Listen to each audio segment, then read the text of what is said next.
ಅಂದರೆ ಯಾವುದು ಇದುವರೆಗಿನ ಗೌರ್ಮೆಂಟ್ ಹಣ 1 ರೂಪಾಯಿನ ತಿನ್ನಲಿಲ್ಲ. ಇಲ್ಲ, ನನಗೆ ಬೇಡ ಅಭ್ಯಸ್ತೆ ಬೇಡ, ನಾನು ಏನಾದರೂ ಒಂದು ದುಡಿದು ತಿನ್ಬೇಕನ್ನೋ ಒಂದು ಆಸೆ. ನನಗೊಂದು ಅಂಗಡಿ ಕೊಡಲಿಕ್ಕೆ, ಒಂದು ಸೆಟ್ಲ್ ಆಗಲಿಕ್ಕೆ ಗೌರ್ಮೆಂಟಲ್ಲಿ ಏನಾರು ಒಂದು ಮಾಡಿದರೆ ಹೆಲ್ಪ್ ಆಗುತ್ತೆ.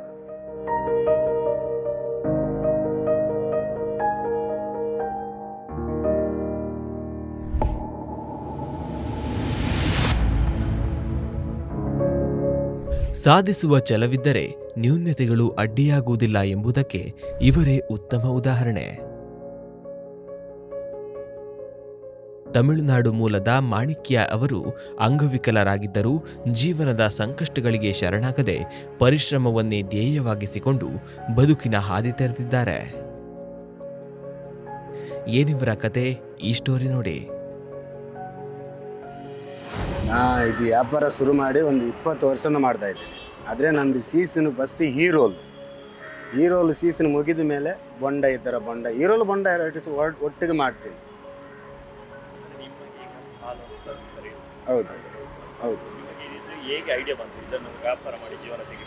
ಅಲ್ಲ, ನನಗೆ ಬೇಡ ಅಭ್ಯಸ್ತೆ ಬೇಡ, ನಾನು ಏನಾದರೂ ಒಂದು ದುಡಿದು ತಿನ್ಬೇಕನ್ನೋ ಒಂದು ಆಸೆ.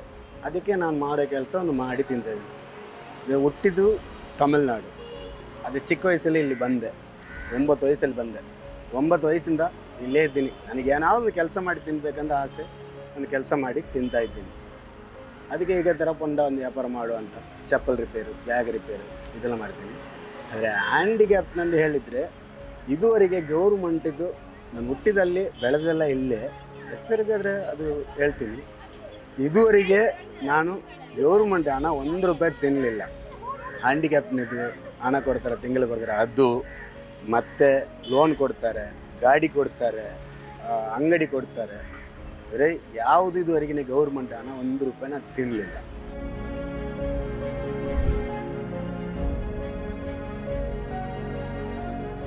ಬೊಂಡ ಸೀಸನ್ ಬಂದರೆ ಇನ್ನೊಂದು 3-4 ತಿಂಗಳಲ್ಲಿ ಮತ್ತು ಹೀರೋಲು ಸ್ಟಾರ್ಟ್ ಆಗುತ್ತೆ.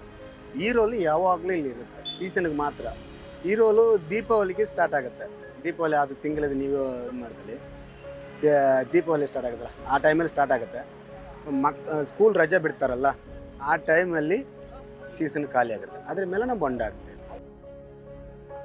ನನಗೊಂದು ದುಡಿದು ತಿನ್ಬೇಕಾದ್ರೆ ನನ್ನ ಕಡೆಯಿಂದ ಗೌರ್ಮೆಂಟಿಗೆ ಏನು ನಾನು ಇದು ಮಾಡಲಿಲ್ಲ. ಗೌರ್ಮೆಂಟ್ ನನಗೆ ಅದು ಕೊಡಗಿಂತ ನನಗೇನು ಒಪ್ಪಂದ್ರ ಮಾಡಲ್ಲ ಅಂತಾರ, ಒಂದು ರೈಡ್ ಗೀಡ್ ಅಂತ ಏನಾದ್ರು ಮಾಡಿದರೆ ನನಗೊಂದು ಅಂಗಡಿ ಕೊಡಲಿಕ್ಕೆ, ಒಂದು ಸೆಟ್ಲ್ ಆಗಲಿಕ್ಕೆ ಗೌರ್ಮೆಂಟಲ್ಲಿ ಏನಾರು ಒಂದು ಮಾಡಿದರೆ ಹೆಲ್ಪ್ ಆಗುತ್ತೆ ನನಗೆ ಅಷ್ಟೇ.